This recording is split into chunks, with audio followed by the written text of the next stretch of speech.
ready.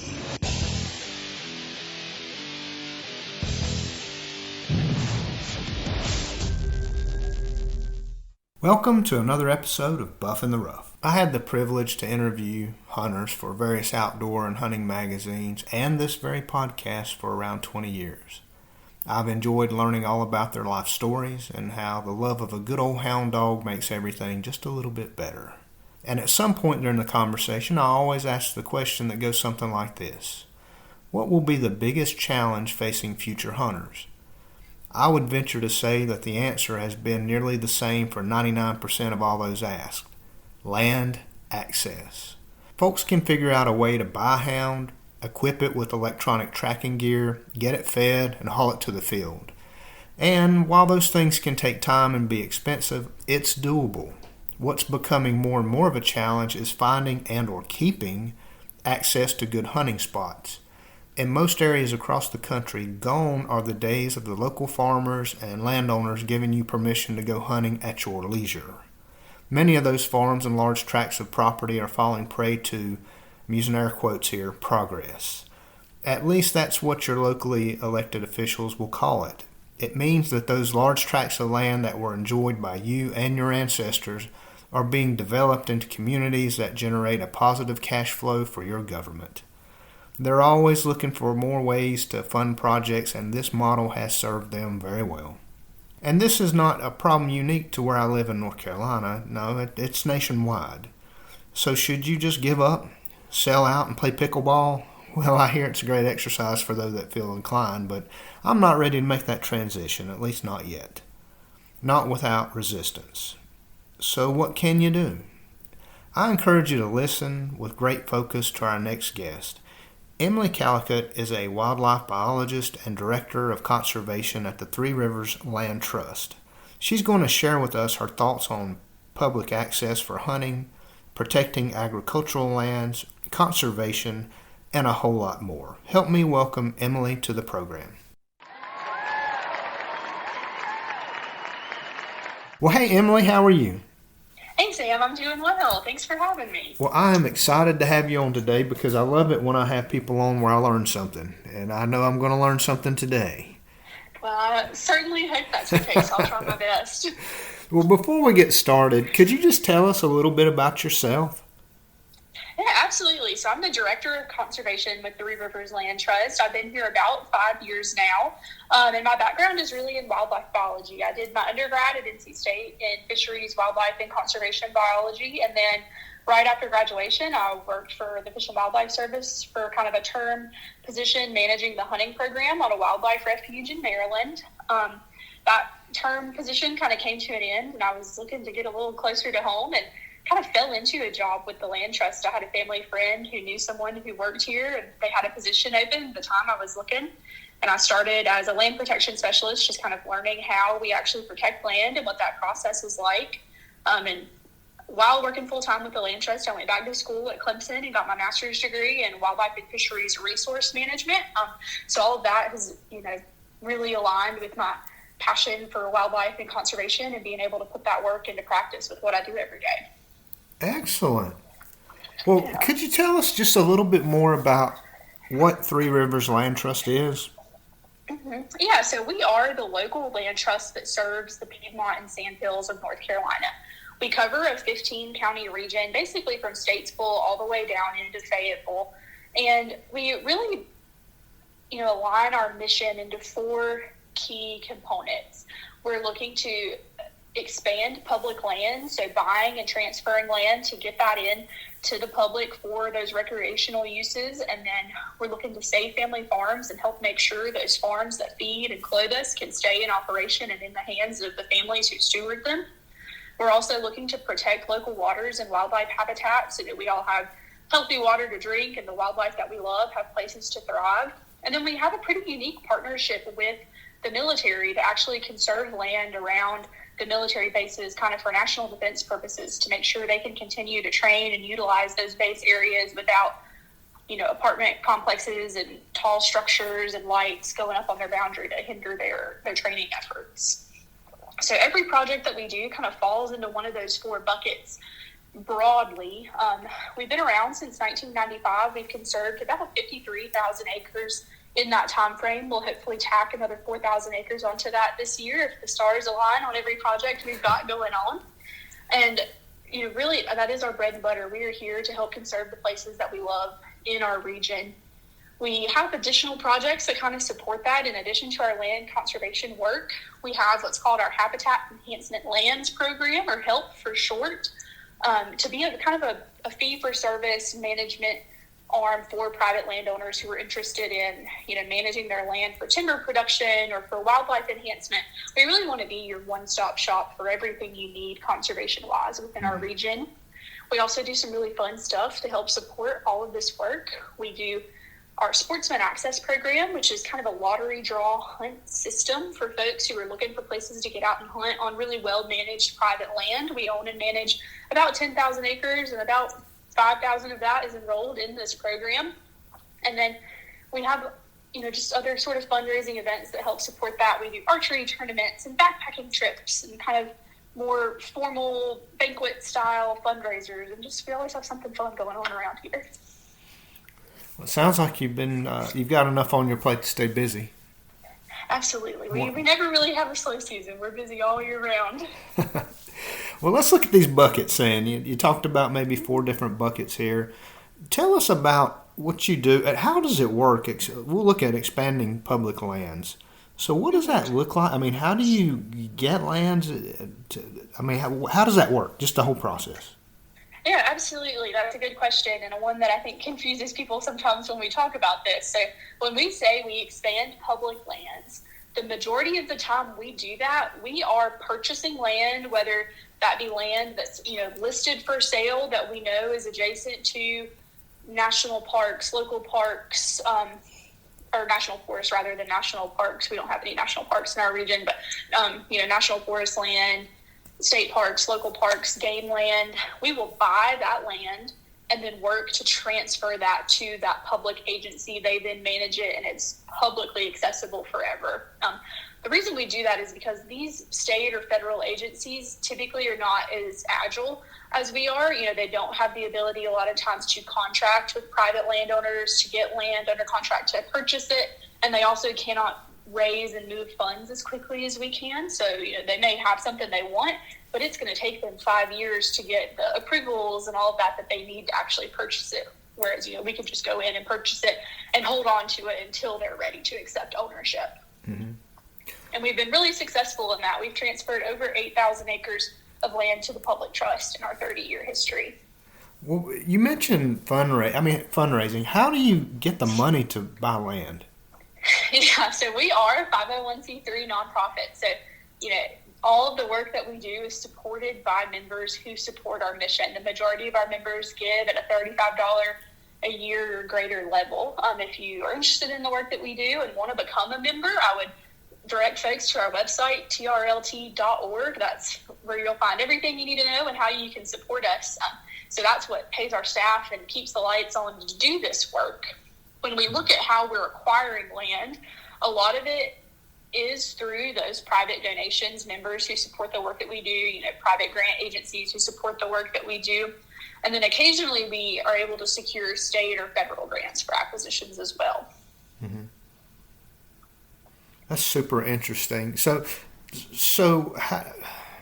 the reason I kind of stumbled across you in this way, in North Carolina, there's a really popular game land called Tuckertown. And I'd seen something pop up on my phone talking about how we were in jeopardy of losing that access to those properties. And then that's when I saw that Three Rivers Land Trust was involved in trying to save Tuckertown. There's a campaign to save Tuckertown. So could you tell us a little bit about that? Absolutely. So what I hope folks have seen, online or from your friends, if you live in this area, is, we're kind of on the edge of losing a really, really critical public access piece here in the state, located on the Tuckertown Reservoir. So if you're not familiar with the area, this is located along the Yadkin River, kind of right below the largest lake on this reservoir. Tuckertown sits between High Rock Lake and Baden Lake, and it is really the last reservoir on the Yadkin River that is not developed. We were really fortunate that the landowners of this property, Alcoa, the Aluminum Company of America, who at one point operated all of the hydroelectric dams on the Yadkin and initially acquired all of this land, as part of their relicensing agreement it's been probably a decade ago, they were required to sell pretty much the majority of the lands that they owned on the eastern side of High Rock Lake and Tuckertown reservoirs to a conservation group. So we were fortunate to be part of that process, and the company had to sell that property to the land trust, which we transferred to the Wildlife Commission. We never actually took ownership of that property. It all went to the commission at the time of closing, but we raised over $4 million at that time for that acquisition and got over 4,000 acres of game land secured forever. This land had been leased to the Wildlife Commission from Alcoa for decades, but the Wildlife Commission never actually owned it. So while this was public land through lease, it was not secured public land. And then we were able to get that property secured in 2019 and 2021. It was kind of in two transactions. Everything else that was not part of that relicensing agreement, Alcoa retained. So they still owned and managed about an additional 4,000 acres. That was leased to the Wildlife Commission and still currently is leased to the Wildlife Commission as game land. They decided about a year ago that the company was leaving the state, so they are liquidating all of their holdings here in the state. They no longer operate those dams, and they don't have a reason to hold the land. So they have listed over 4,000 acres on the open market, and it's been on the market about a year now. And so at any point, any of those parcels could be purchased and developed. And so we're really trying to stop that and secure as much of this property as we can to transfer it to the Wildlife Commission so that it remains in game land. How do you like your chances? So we have momentum. We're never going to be able to secure probably all 4,000 acres. If we were to purchase everything that's listed on the market, it's about $40 million. We're realistic. We know that that's not going to be likely unless we have some really kind of angel folks come in to make a gift of that size. But we have worked with the Wildlife Commission to identify what their highest priority pieces would be, and what are the most critical pieces for ensuring public access. And I feel really confident that we will be able to secure some of those parcels. I don't know that we will be able to secure them all without some really, really incredible support. Mm-hmm. Okay. Yeah, the way they have them listed right now is, they've listed everything kind of in chunks. And so our goal is to just work parcel by parcel and acquire what we can with the money we have available, and, kind of go from there. Okay. And could you talk about why it's important, the conservation just period, but especially in regards to access to public hunting lands from your perspective? Yeah. And then I want to maybe share a little bit from my perspective too. Absolutely. So when we look at just, why is it important to conserve these lands, even taking away that public access piece, there are several million folks who get their drinking water from Tuckertown Reservoir. The city of Albemarle, who then sells water to other towns. This is where, when you turn on the tap, this is where your water is coming from. So right now there are no houses here. When we start developing all of that water frontage, we get those erosion issues and everything that really kind of degrades our water quality. So it's a public health issue when we look at making sure folks have clean drinking water. We also look at, just the importance of these riparian forests. So when we say riparian, we're talking about, kind of the 300 feet between the stream bank and the land on 300 feet on either side of that. And those are some of the most ecologically diverse habitats. There are so many species of wildlife that really depend on those areas, whether that be for, migration, when they're moving up and down, and we look at the size of the protected land here in this area. If we're able to protect all of this land, we're talking about over 8,000 acres of contiguous conserved land that wildlife are going to be able to move freely through without fence lines and roads cutting them off. We're looking at areas where they can eat, where they can breed. And then we're also just looking at, from a larger scale, the Piedmont is developing rapidly. North Carolina is developing at kind of a rapid pace, and green space is good for wildlife, but it's also good for people. It helps create that clean air that we like to breathe, and then just green spaces to get outside and recreate. And And then when we look at it from a hunting perspective, we are fortunate that we have a lot of public land here in the state. We don't have anything compared to the scale of, on the western side of the country, but, we're really fortunate with the game land system that we do have. But for folks in the Piedmont, we don't have these big, large game land pieces like they do kind of in the, the Sandhills or the eastern part of the state. And so for hunters who want to be able to go and have these spots that feel like you've got the space to explore and really kind of, forge your path. And a lot of folks who dog hunt, this is a really popular place for that, just because it is really rural and undeveloped, and they can let dogs run without having to worry they're going to cross into private property and that kind of stuff. So it really is such an important game land piece from that perspective. Mm-hmm. Well, certainly important to this audience would be the hunting aspect of why this is important. I recently attended the North Carolina State Hunt held down there close to Trinity, which is close by, and often cast will be taken. This is for rabbit hunting. Cast would be taken to Tuckertown sometimes. So it's really important to have good places to hunt if you're attracting people in for an event like that. And I think this is just an unofficial poll, but just kind of walking around talking to folks, I think the folks that were the farthest away were from Maryland. So we had people all the way from Maryland down hunting, and all up and down the East Coast to come to North Carolina for this event. And so I know it's important to the local economy here, but also the local hunters, just to have, like you said, just to have access to get out into nature. Who's your biggest competitor? If you're out there trying to acquire these lands, is it the good old just developers that want to put up houses and that generates some good tax revenue for the county? Is that the biggest competitor? Yeah, these lands are listed on the open market, so anyone can come in at any time and purchase these. Mm-hmm. We don't have any sort of agreement in place that says these lands have to go to a conservation organization. And so there has been interest on some of the parcels from developers. One thing that is kind of working in our favor is that, the terrain out this way can be really steep in some places, and it is a little removed from water or sewer. But we know that doesn't really stop development. For the right price, someone would love to go put really expensive homes on the lake and sell these as, kind of luxury waterfront communities. And that's really going to be our biggest competition. Mm-hmm. Well, let's go to the second bucket and talk a little bit about the family farms. What do you guys do to focus on protecting that kind of, I guess, agricultural land more than anything with the farm? Yeah, so when we say we're saving family farms, we are doing that through the use of a conservation easement.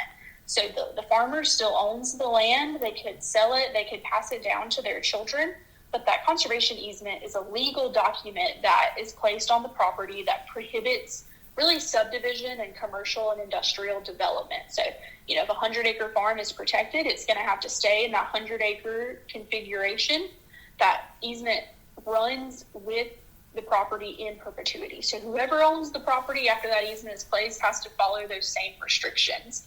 And those easements ensure that land stays in production, whether that be crops or pasture or timberland. It's going to stay in some sort of agricultural production, and it's never going to grow a Dollar General or a subdivision. Do you think that, generally speaking, that increases or decreases the value of the property? So in principle, you are devaluing the property because you are restricting what it can be used for. It can really only be used for farm or forest land. We do allow some limited residential use, for a family who wants to live on their property. But, in theory, if you get that property appraised, it's not going to be worth what it was before that easement is placed on it. But, land is going to be worth what someone's willing to pay for it. And as our region continues to grow, these 100-plus acre farms are becoming harder and harder to come by. And for folks that's how they make their living, these are really attractive properties. Emily, I know there's a lot of folks that are listening that are farmers. A lot of these guys that are hunters hunt their own farms. And so I know this is a timely topic for them. Is there a minimum size of a farm to qualify for this easement program? Yeah, so typically we work with properties that are 40 acres or larger. Every land trust is going to have their different kind of minimum. Every county in the state is covered by a land trust. We just work really in our 15 counties, but we're looking at 40 acres or larger. If it's a little smaller, but maybe it's adjacent to something that's already protected, or it has, some sort of really interesting conservation value, we'll look at smaller projects on a case-by-case basis. There can be some really strong incentives for landowners to protect their property. The first of those is a pretty substantial federal income tax deduction. I have to say that I'm not an accountant or an attorney, but if you meet the kind of federal designation for a qualified farmer or rancher, in some cases you can deduct up to 100% of your gross adjusted income on your federal taxes for making that conservation easement donation. And you've got kind of a 15-year period to make that deduction and use the value of your easement that way. Mm-hmm. So that can be a really powerful incentive for folks. And then in some cases, we're actually able to purchase that conservation easement from landowners where they get, cash for a portion of that easement value for protecting their property. You're essentially selling those development rights. So that's also a really strong incentive for folks as well, on top of, going to bed knowing that your farm can't be protected. Okay. Or can't be developed, that your farm is protected. Mm-hmm. Very nice. And so let's go to another bucket. Let's talk about protecting the local waters and wildlife. And so does that have like some kind of element of protecting habitat? I mean, is that what that's kind of about? Mm-hmm. Yeah, so when we look at those projects, a lot of those are those kind of water quality and riparian buffer protection projects that, those conservation easements can sometimes be a little more restrictive than our typical kind of working land easement, where some agricultural activity is going to be restricted within those kind of riparian buffers. We're going to require that a lot of that stay forested, keeping livestock out of waterways to help protect water quality there. But also just looking at, folks who own, that may not necessarily be productive farmland, or they may not be managing the tracts for timber, but it's really important for birds and turkey and all that other great stuff. We'll work with them to protect that, again, from subdivision and development, so that those wildlife have places to thrive. Well, I've got to tell you, you mentioned it earlier, and for folks that are listening that aren't from North Carolina, it's kind of post-COVID when I feel like a lot of people figured out they could work remotely, and so thus they didn't have to live in the places where they were currently living, and they had options to move and work from anywhere. North Carolina was very attractive, and there were a ton of people moving into the state. And I joke about it, and I'm not joking. I just really wish we could put up signs that says we're full. We're full. We're good. We don't need anybody else moving here. But we were like at one time, I think, number 3 in the country, maybe behind Texas, Florida. I'm not sure if that's still the case or not. But a lot of folks were moving and are moving to North Carolina, and it makes it so important. Depending on the day, we're either the first or the second fastest growing state in the nation. Us in Texas are kind of flip-flopping for that title. I don't think either of us really wants it, but we keep passing it around. Mm-hmm. We're also second in the nation for farmland loss. And when we look at farmland, we include timberland in that number as well. So, we're projected to lose millions and millions of acres of farmland over the next 2 decades if we don't change course and do something about it. And that primary driver of farmland loss is low-density residential development. So these housing developments that come in that may have a house on every acre and a half, that really just kind of eat up our rural farmland. And we share all this, and it sounds sometimes that we are anti-development, but that's not the case. We want folks to live in the state and be able to enjoy all the wonderful things that we love about North Carolina. But we've got to be a little smarter about how we do it, and making sure we're concentrating growth in our already kind of populated areas and being smart about the way we expand it. Yeah, kind of my test to see how we're developing the countryside where I live is when I moved out, and I'm in a rural part out in kind of the western part of the state. And when I first moved here about 20 years ago from the next county over, it's not like I moved far, but I moved out here and the light test is it. So I could go out in the middle of the night and there was one light way off in the distance. I mean, just one light. And so now it's just like when you walk outside at night, it looks like a little city around me. There's just little lights everywhere, and every light represents something, a house or something out there that wasn't there before. Tremendous amount of development in our state. So I'm really happy to hear that you guys are working to help protect it. Last bucket, Then this was kind of interesting to me when I was reading up about you guys. The National Defense Conservation. And I think in particular you guys did some work around Fort Bragg. Could you tell us a little bit about that, why it's important and how it works? Yeah, this is a pretty unique partnership. It's not something that's done with every conservation organization across the state, but it's something we're really proud of. You know, we do have Fort Bragg as the kind of largest military installation in the state, and it happens to be in our region in Cumberland County. And it is one of the most population, it is the largest military base population-wise, but not in land size. So they are doing a lot with a lot of people and not a lot of space. So every acre that they have on the installation to train on is really, really critical from a national defense standpoint. And we work really closely with them to identify, you know, kind of key parcels along their boundary where if a housing development or, you know, any sort of infrastructure that had tall structures or lights that pointed up, if those places were to be developed, it would make that area adjacent on base unusable from a training perspective, whether that be, you know, if they're having to shift where they drop artillery or, you know, the smoke and the sounds and all of that come with training can really be impacted if those kind of incompatible uses happen on their boundary. Mm-hmm. We actually have a project that will close here in the next couple of weeks, so I feel comfortable sharing it today, about a almost 600-acre property that is on the boundary of Camp McCall, which is a smaller kind of training base not too far from Fort Bragg. And so we're able to work with those landowners to place a conservation easement on that property adjacent so that they can continue to farm it. It's a timberland now. And then the military can continue to train next door and not have those kind of uncompatible uses next door. Mm-hmm. And you mentioned something that sounds really interesting to me. You mentioned something called a sportsman's, I think, access program, and there's a lottery system for folks that may want access to some of the acreage that you guys control. Mm-hmm. So how does that work, and what is that? Yeah, so the Sportsman Access Program is kind of our in-house, you know, hunting opportunity for lands that are owned and managed by the land trust. We have a conservation lands manager who's a wildlife biologist and a registered forester. So we manage our properties really intensively with fire and, you know, really selective timber work to improve that habitat for wildlife. And we give folks the opportunity to come and experience that and take advantage of those opportunities to hunt. The way the program works is it's a lottery draw system. So you become a member of the Sportsman Access Program. Those memberships typically start at a $100 membership level. That's going to give you 4 lottery entries. You can purchase entries up from there. The properties we have that are enrolled in this program are broken into kind of 200-acre blocks. You're able to look at those maps and see where you think you may want to hunt and go and kind of assign your lottery draws to those places and those weeks that you would like to hunt.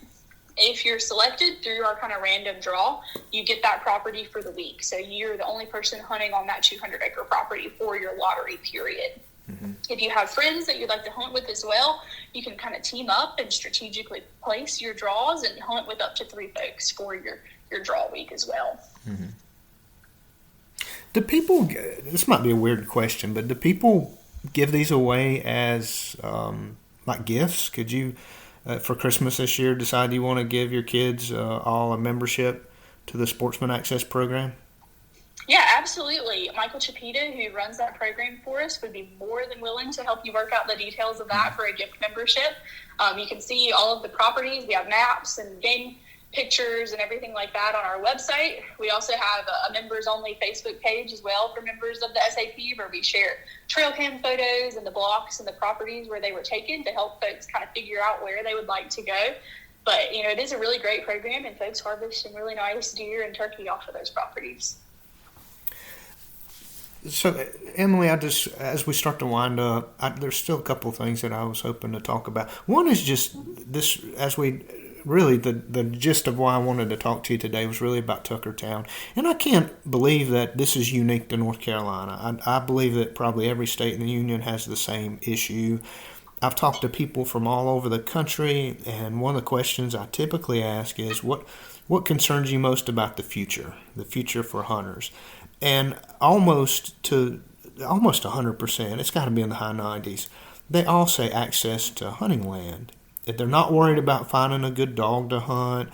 or a good set of boots or a tracking collar or a truck or what. They're worried about having a place to go hunt. And so I don't think it's unique to us that places like Tuckertown all of a sudden become really, really, really important to kind of that hunting ecosystem that we have. And so I'm really happy to hear what you guys are doing here locally in North Carolina. But there's a lot of people listening from all over the country. Where can they find resources? Where can they find out about conservation options in their states? Do you have any tips for them on what they should be looking for? Yeah, I would encourage folks to find their local land trust. Regardless of where you live, there's probably a land trust that either is local and serves, your county or the counties around you locally, or operates at a statewide level. There is kind of the accrediting body for land trusts that really serves as kind of, making sure that land trusts are doing sound practices and has some oversight there, is called the Land Trust Alliance. If you go to their website, they have a Find a Land Trust feature. You can put your county in, and it'll tell you what your closest land trust is and link you right to their website. So, every land trust operates as a nonprofit, and, we're really fortunate that we are most of the times able to secure grant funding to do the conservation work, acquiring easements or acquiring property. But what's really hard is that operational money to help pay the staff and keep the lights on. Everybody who works here, we love what we do. We're passionate about it, but we don't do it for free. And we have to keep gas in the trucks and the staff paid and, the internet turned on. And that operational support is really so key for every land trust that operates. Emily, if you could give advice to people that are listening, especially just put your hunter's cap on for a minute, for folks that are interested in hunting and maintaining this kind of access, what kind of advice would you give to them? Yeah, I think, at kind of a global level, hunters are really one of the few groups who pay tax on, ammo and all of that stuff through the Pittman-Robertson Act that funds conservation. So hunters really are kind of the key for every conservation organization and all the conservation work throughout the country. Hunters are the one who fund the majority of that. So I encourage folks to, your state and your federal and your local representatives, make sure that they know that all of this funding to do this really important work comes from hunters and anglers, and make sure that they understand that, that's where this money comes from. And we have to support hunters and make sure they have public land and places to do this for that funding to continue. If there's nowhere to hunt, hunters are not spending money on the things that fund those really important programs. I think that gets lost a lot of times in conversations around this, and that our legislators really make a difference in, appropriating funding for these issues. Mm-hmm. And then, coming down from that level, get involved with your local land trust or your local conservation group, whoever that may be, because they're probably doing really, really important work near you that you have no idea about. There are probably places that folks go that are public land now that are there because the land trust was able to make it happen. And, just supporting those local organizations is really important, through whether that be time or money or just helping spread awareness. That's good advice. Emily, is there anything I didn't ask you about that I should have, or is there anything else you want to cover or promote? I think you have covered everything I wanted to share today. I just would encourage folks, if you have an interest in the Tuckertown project and would like to learn how you can be involved or just learn more about it, you can go to savetuckertown.org. It'll give you everything you need to know about it. If you want to support, you can do so as well. If you want to learn more about the Land Trust, our website is trlt.org or threeriverslandtrust.org. Everything will get you there. And, we're doing really important work here in our region, and I hope folks will support it and get involved. If you're a landowner in the region and would like to learn more about, what your conservation options may be, you can reach out to us through the website as well, and we would love to share that with you. And if folks, I asked a question earlier about, is there a minimum number of acres that would be needed to get into some sort of program? Is there a minimum donation that you require if someone were to want to donate? Nope, we will gladly take any generous gift that comes our way.